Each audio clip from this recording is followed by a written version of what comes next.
My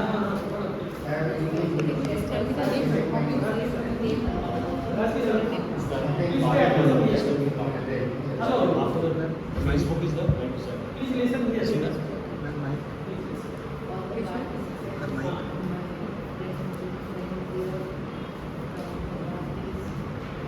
Students, I'm very happy to be here and to share my presentation on a topic where science and philosophy are converging. Now science, there are two meanings for science. One is a narrow meaning and the other is a wider meaning. Narrow meaning, if you take study of botany, plants, study of these marine creatures, marine biology, study of matter, you call it physics. That is subject-wise in science, method based on experiment, observation and record. Now the other meaning of science is in-depth study, as I told you on this method of investigation. That way, we take up philosophy, especially classical Indian philosophy. They are based on vichara and anubhava. And Shruti provides you the hypotheses, like the scientists have their those formulae, their theorems, axioms, all that. So like that, if we take science in the Indian context, Shastra, you have the Anubandha Chatushka. The subject to be called science has to fulfill 4 conditions. We have to take the Vishaya, then the Pramana for that. How do we know? So that we eliminate superstition and solipsism.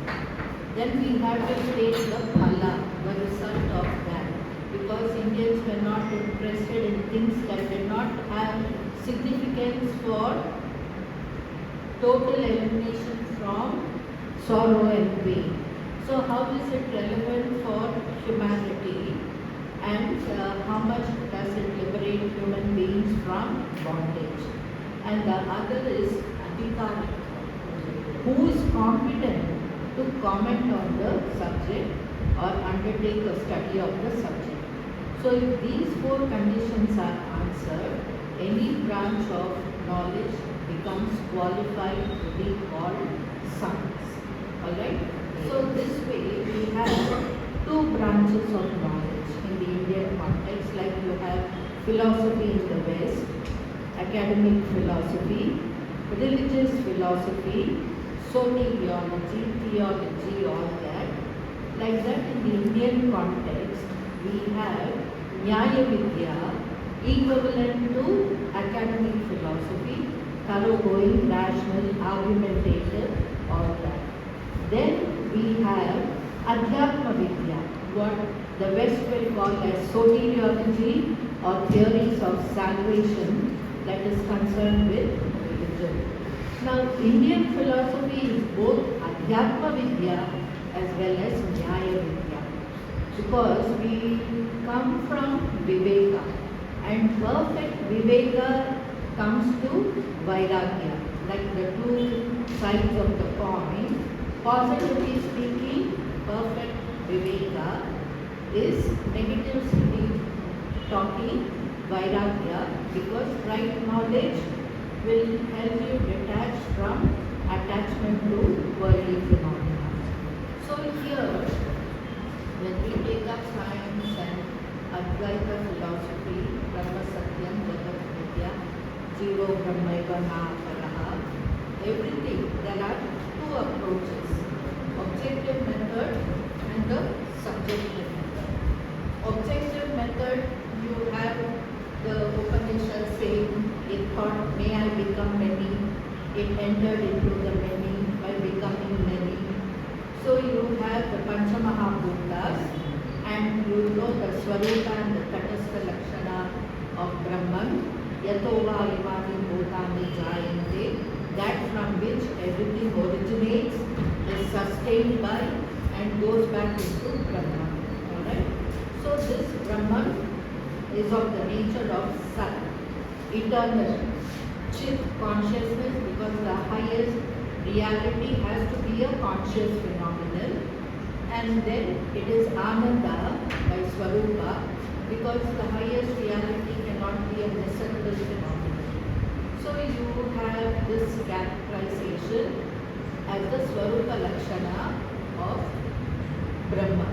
Now, this, when you go through the subjective method, the Panchakosha and the Avasthatraya method, we arrive at consciousness, which is the Bhava Abhava Ubhaya Sakshin, which is revealed in Sushupti Avastha. Jagrat and Swapna both have no one known distinction. Drisya, the distinction is there. So this consciousness is like the lamp which is revealing the presence and absence of all the phenomena that are happening on the conscious domain. So this is how both the objective method, going through the Panchamahabhutas, and through the subjective method through the Anubhava, by exploring the external world and the inner world of experience, we arrive at consciousness. Now, this consciousness, which is the self, is a Siddha Vastu. Although the Jiva is actually Brahman, it is not able to know that it is Brahman because of the two powers of Avidya Maya, Avarna and Vikshepa Shakti, which are responsible for Deha Abhimana, self-identity. And as we all know, when perception, the Pratyaksha Pramana, two conditions have to be fulfilled. The Vastu has to be there and the appropriate Vritti has to be there. Vritti, as we know, Vishaya Akara Vritti. Now the Atman is Akhandakara, where we are having only Khanda and Antakarna Vrittis.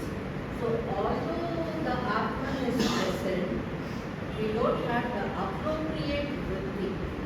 And you know, Anivachaniya Kyapi, it tells that every Vastu has two amshas, Samanyamsha, Visheshamsha. Samanyamsha is known, we know ourselves. Visheshamsha, Brahma Swarupa, as such Chitananda is not. That is what has to be identified through the sadhana chatushtaya, Sharma Manana, Nidhyasana. Now, what is science? Evolution. Ordinarily, human beings live life at three levels.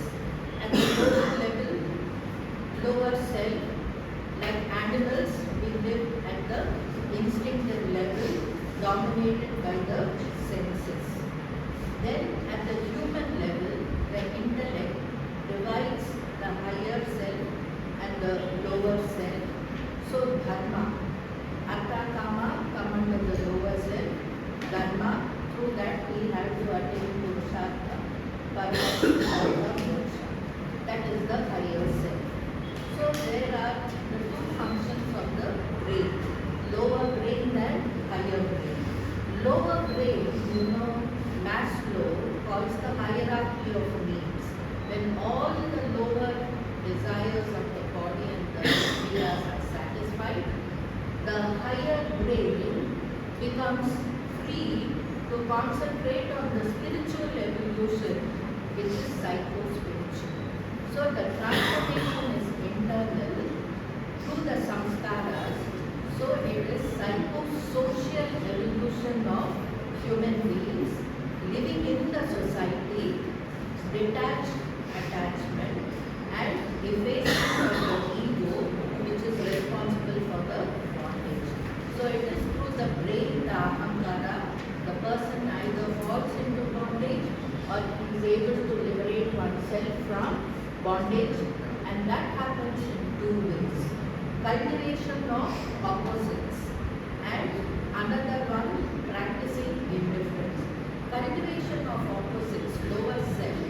We know all this Kama, Krodha, Loga, Moha, Mada, Matsarya, right from Mahabharata, Ramayana times till now and hereafter also, as long as human beings exist. These are the Shadritus that are preventing the infusion of the divine self. So these have to be displaced by the cultivation of opposites. Like if the person is prone to anger, patience, cruelty, kindness, greed, charity. So like that, cultivation of the opposites. And finally, Sakshima, withdraw and watch the emotions. Then that is dissociating oneself from the functions of body, mind, senses. Just as a person who is doing a male character in a drama knows full well that he is a male, even when acting a female role, remain yourself as the witness, the sanction of the interplay of the body, mind, senses, their objects and functions. So that way gradually that adhyasa with body, mind, senses goes away, the panchakoshas and all that, and with the passions and emotions associated with the mind and indriyas. Then Mahavakya. Guru has given the Upadesha Vakya, Tattvamasi, remain as I am Brahma, I am consciousness, I am only the witness. So when this is done, the lower self gets displaced. Like when a matchstick which has got damp in water, if we hold it over a flame for some time, till the water evaporates, it will not catch fire. Then suddenly it will catch fire. So all these sadhanas that go on in the subconscious mind will at the right time, when the ego is totally eliminated, Dehabhimana is totally done with, then there is Sadyomukti, realization. In Advaita, realization itself is illusion, not Brahmamukti. So Sadyomukti, and this is where consciousness becomes Shuddha Jiva, minus passions and emotions, minus Dehabhimana, Sthita Prajna. And no pramana is required for knowing the self. Why? Pramana is needed only when the vastu is not svaprakasha. So Shruti and Guru, they are only indirect means. And you know in Advaita, among the 6 pramanas, the 5 except Shruti, Shabda, they have got only Vyavaharika Pramanya. Shruti alone has got Paramarthika Pramanya, because it alone gives you the knowledge that is required for attaining liberation. Now, they also do the job only indirectly, not directly. Why? Native, they only negate the anatma. They cannot directly reveal the self. Yatho vacho nivartante aprapya manasasa. So Brahma is Nirvachaniya because it is so infinite, and Maya is Nirvachaniya because it is so deceptive. Alright, both are Nirvachaniya. Here, what happens is, this Brahman is known by the neti method, relating panchakoshas, body, manas, indriyas, or passions, emotions, which masquerade as the self. And then when all this avanas, all these upadhis have been negated, like the pot which was covering the lamp, if we remove it, the lamp reveals itself. Swa, itara, avabhasa, tattvam. Self reveals both itself, all other objects. So, self does not require even Shruti Pramana, Guru Pramana. They are only indirectly helpful. Just like the dream wakes up the person from night